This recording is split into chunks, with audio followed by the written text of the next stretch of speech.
Magandang araw sa lahat, welcome po ulit dito sa atin channel ang Biyahe y Komida. Maraming salamat sa lahat ng nag-subscribe indeed. Punta tayo sa atin topic, October 13, 2025.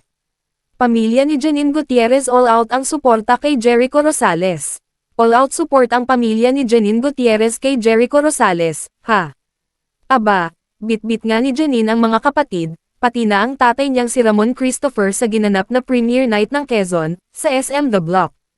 At hindi nga sila basta-basta umalis lang, dahil talagang tinapos nila ang pelikula na dinirect ni Gerald Tarog, at si Janine nga ay nagpa-interview pa para sabihin na super proud siya sa jowa niya.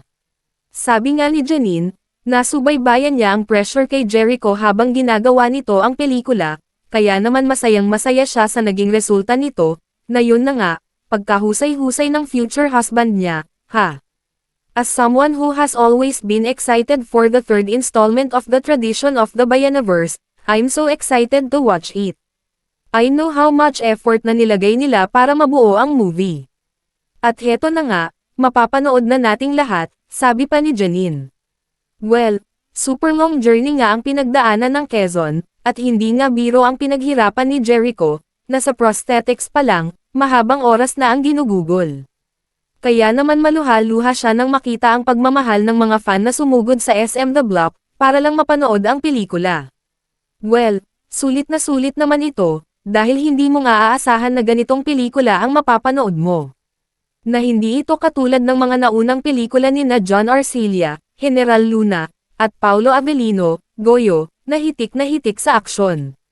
Sa totoo lang, may pagka-comedy nga ang pelikula, na maraming eksena ang matatawa ka, pero at the same time, mabibilib ka talaga sa acting ni Jericho, pati na ng iba pang artista, tulad ni na Romnick Sarmenta, Mon Confiado, Chris Villanueva, Joros Gamboa, at iba pa.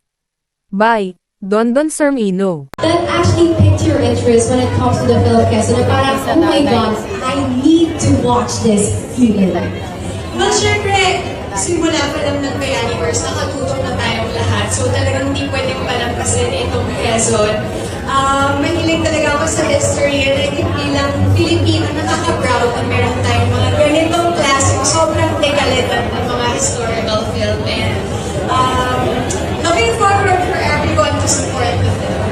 Wow. And now, of course, just to make some kilig, if you have a message for Quezon, for President Quezon, what message would that be? Well, of course, congratulations in advance sa buong cast ng Quezon. Sobrang laki ng cast. Of course, congrats to Echo and the staff and sa lahat ng bubuo ng PBA. And I'm just really excited to watch it. Narinig ko na yung mga nakapanood na sobrang ganda ng reviews. So, excited ako na sana lahat tayo talagang sabay-sabay natutukan ang Quezon. At yan ang ating latest showbiz chika update for today. Huwag kalimutan mag-subscribe, i-click ang notification bell for more showbiz chika updates at suportahan po ang ating Facebook page. Maraming salamat sa lahat ng nag-subscribe indeed. Magandang buhay sa lahat. Adios.